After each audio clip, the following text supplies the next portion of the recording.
El castigo del exilio del pueblo es parte del plan salvador de Dios, que quiere su conversión y por eso les anuncia su perdón y la promesa de su reconstrucción. Escuchamos la primera lectura. Hay lugar aquí adelante para que pase.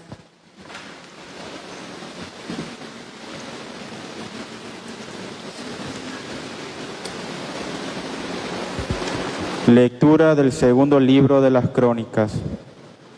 Todos los jefes de Judá, los sacerdotes y el pueblo multiplicaron sus infidelidades, imitando todas las abominaciones de los paganos, y contaminaron el templo que el Señor se había consagrado en Jerusalén. El Señor, el Dios de sus padres, les llamó la atención constantemente por medio de sus mensajeros, porque tenía compasión de su pueblo y de su morada.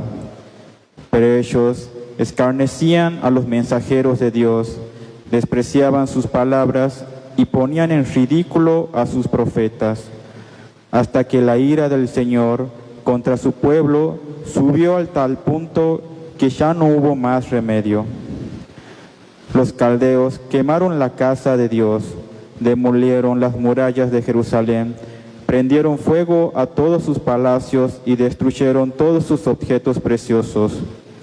Nabucodonosor deportó a Babilonia a los que habían escapado de la espada, y estos se convirtieron en esclavos del rey y de sus hijos, hasta el adviento del reino de Persia. Así se cumplió la palabra del Señor pronunciada por Jeremías. La tierra descansó durante todo el tiempo de la desolación, hasta pagar la deuda de todos sus sábados, hasta que se cumplieran los 70 años. En el primer año del reinado de Ciro, rey de Persia, para que se cumpliera la palabra del Señor pronunciada por Jeremías, el Señor despertó el espíritu de Ciro, el rey de Persia, y éste mandó a proclamar de viva voz y por escrito en todo su reino: así habla Ciro, rey de Persia: el Señor, el Dios del cielo, me ha dado todos los reinos de la tierra, y Él me ha encargado que le edifique una casa en Jerusalén, de Judá. Si alguno de ustedes pertenece a ese pueblo, que el Señor su Dios lo acompañe y que suba. Es palabra de Dios. Te alabamos, Señor.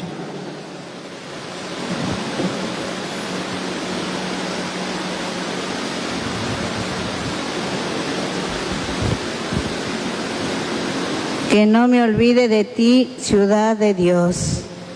Que no me olvide de ti, ciudad de Dios.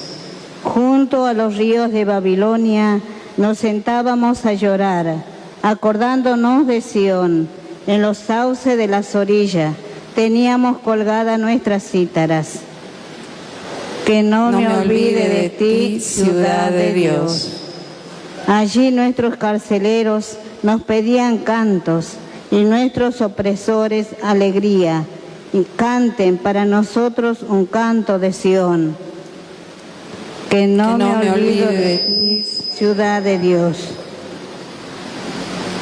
¿Cómo podríamos cantar un canto del Señor en tierra extranjera?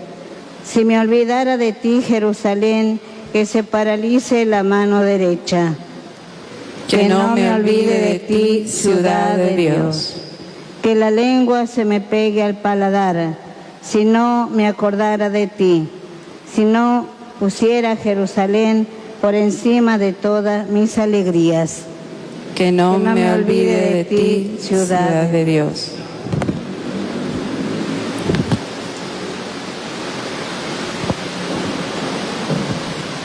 En la segunda lectura, el apóstol San Pablo nos explica el mayor don que Dios nos da para ser salvados, la manifestación máxima de su infinita misericordia, sus hijos.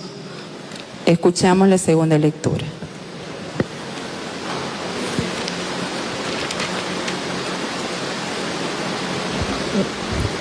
Lectura de la carta del apóstol San Pablo a los cristianos de Éfeso. Hermanos, Dios, que es rico en misericordia, por el gran amor con que nos amó, precisamente cuando estábamos muertos a causa de nuestros pecados, nos hizo revivir con Cristo. Ustedes han sido salvados gratuitamente, y con Cristo Jesús nos resucitó y nos hizo reinar con Él en el cielo. Así Dios ha querido demostrar a los tiempos futuros la inmensa riqueza de su gracia por el amor que nos tiene en Cristo Jesús. Porque ustedes han sido salvados por su gracia, mediante la fe. Esto no proviene de ustedes, sino que es don de Dios, y no es el resultado de las obras, para que nadie se gloríe. Nosotros somos creación suya, fuimos creados en Cristo Jesús, a fin de realizar aquellas buenas obras que Dios preparó de antemano para que las practicáramos. Palabra de Dios. Te alabamos, Señor. Escuchemos atentamente a Jesús en su diálogo con Nicodemo, el que nos anuncia la voluntad de su Padre, que el hombre tenga vida. Pongámonos de pie para la proclamación del Santo Evangelio.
Dios amó tanto al mundo que entregó a su Hijo único, para que todo el que cree en Él tenga la vida eterna. Abre mi oído, que quiero escucharte, vivir tu palabra.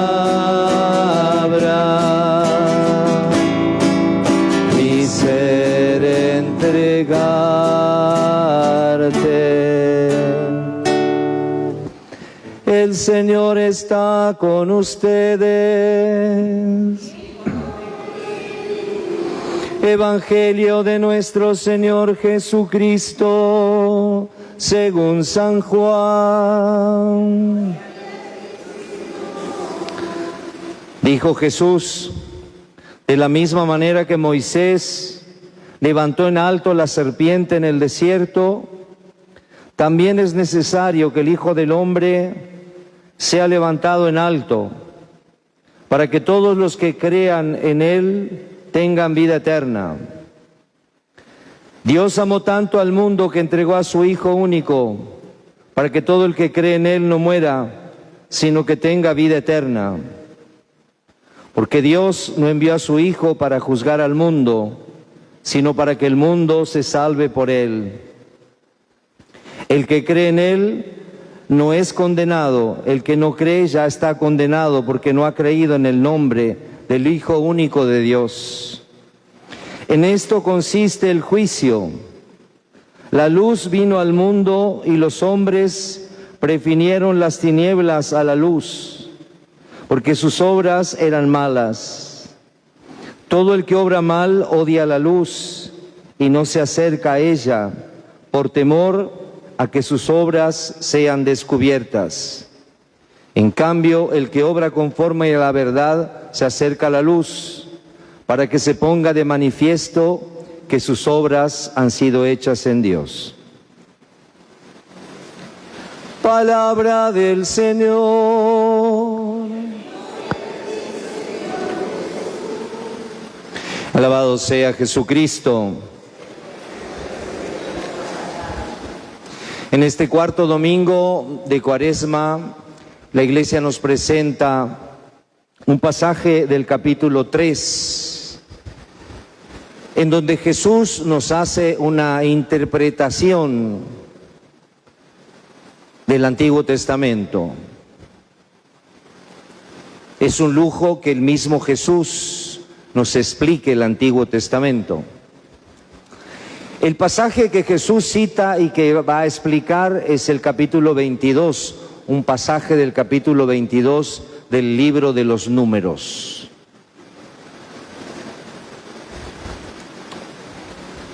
Este pasaje nos cuenta que el pueblo de Israel, que había sido liberado de la esclavitud del faraón y que caminaba por el desierto, comenzó a rebelarse contra Dios y contra Moisés. Y según nos cuenta el mismo libro de los Números, querían volver a comer las cebollas de Egipto. No sé cómo serían las cebollas de Egipto, pero en ese desierto, en esa nada, en donde Dios los alimentaba milagrosamente a través del maná o manú, que era algo que aparecía misteriosamente en la mañana alrededor del campamento de los israelitas. Estaban cansados de ese maná, que no sabía nada. Querían volver a Egipto, perder esa libertad que Dios les había dado para volver a comer en las ollas de Egipto. Se olvidaban que iban hacia la tierra prometida, iban hacia la libertad, preferían volver a la esclavitud. Dios los castigó y les envió unas serpientes venenosas que mataron a muchos israelitas. Una historia muy linda que prefigura la imagen de la cruz. Todos podemos ver la cruz. De paso, un detalle histórico. Siempre vemos a Jesús que lleva la cruz, los dos palos de la cruz, algo totalmente improbable. No tiene nada que ver con la realidad de lo que era el patíbulo de la cruz. Creo que todos sabemos, lo vemos, la cruz tiene dos palos. Precisamente el patibulum era el palo vertical. ¿Alguien se acuerda cómo se llamaba el lugar a donde condenaron a Jesús? El Gólgota, muy bien. El lugar del cráneo, de la calavera. En hebreo Gólgota quiere decir eso. Calvario en latín, el lugar de la calavera. Es una colina que estaba a las afueras de Jerusalén. Hoy ahí está la iglesia del Santo Sepulcro. Bueno, el patibulum era el palo vertical que estaba clavado en la tierra. Pensemos en un hombre como Jesús, grande, de unos 80 o 90 kilos. No estaba colgado, no preveían un palito, sino que tenía que ser algo consistente. Así se llamaba el patibulum. Y el condenado a muerte tenía que llevar el estipes, que es el palo horizontal. Y él, o un oficial de justicia, diríamos en términos modernos, llevaba la sentencia de muerte. Bueno, ahora vuelvo al libro de los Números. Cuando los israelitas se rebelaron contra Dios y contra Moisés, porque no les gustaba la comida del desierto y querían volver a comer a las ollas de Egipto, volver a la esclavitud, no hacia la libertad, hacia la esclavitud. Dios mandó estas serpientes abrasadoras y murieron muchos israelitas. Moisés intercedió ante Dios y Dios le dio instrucciones para que fundiera una serpiente de bronce. Usemos la imaginación porque no tenemos fotos de ese tiempo. Estábamos hablando de 2800 años hacia atrás. Moisés hizo fundir una serpiente de bronce que sería el estipes. y lo colocó arriba del patíbulum, para que me entiendan. No se llamaba así. Jesús interpreta este pasaje del libro de los Números referido a sí mismo. Así como Moisés levantó en alto la serpiente de bronce, así también el Hijo del Hombre será elevado en lo alto. Se refiere a la cruz. Y aquí es importante también los términos que usa la Biblia. Jesús nunca se llama a sí mismo Mesías, Cristo. Jesús utiliza una expresión que la utiliza aquí otra vez, que es una expresión del profeta Daniel. Jesús se llama a sí mismo Hijo del Hombre o Hijo de Hombre. Es decir, es un título mesiánico, en el cual también nosotros en cierta manera estamos todos incluidos, porque somos hijo de hombre. El Papa Francisco, comentando este pasaje del Evangelio, nos leía 4 líneas o 3 líneas de la plegaria eucarística número 4. Y cuando por desobediencia el hombre perdió tu amistad, no lo abandonaste al poder de la muerte, sino que compadecido tendiste la mano a todos para que te encuentre el que te busca. Y cuando por desobediencia perdió tu amistad, no lo abandonaste al poder de la muerte. Esta plegaria eucarística está haciendo referencia a este pasaje del libro de los Números que hemos comentado. Cuando el hombre pierde por desobediencia la amistad con Dios, Él no nos abandona al poder de la muerte, y todos somos desobedientes. Y aquí desobediente con mayúscula. No es simplemente el niño que se porta mal y no le hace caso a la mamá, o los alumnos de quinto que no le hacen caso a la profesora. También. Pero es algo más importante, más grave. Es no obedecer a Dios, no obedecer su voluntad, no hacer lo que Él quiere. Y vuelvo al pasaje que Jesús interpreta del libro de los Números.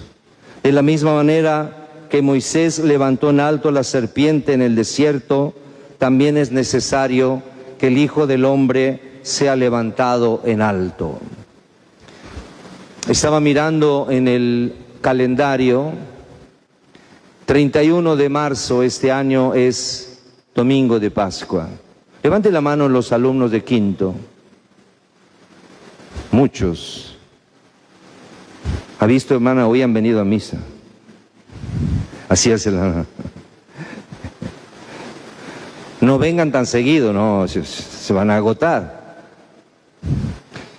Piensen en la Semana Santa. Piensen. Es un tiempo de gracia muy especial. No organicen la fiestita, la salidita, todo se puede hacer, pero pensemos en la Semana Santa como cristianos. Es un tiempo de gracia muy especial en que celebramos la muerte y la resurrección de Cristo. Pensemos en cristiano, pensemos en ir a una misa, pensemos en ir a una celebración, a donde sintamos realmente la presencia de Dios, que nos cure y que nos salve. Que así sea. Nos ponemos de pie.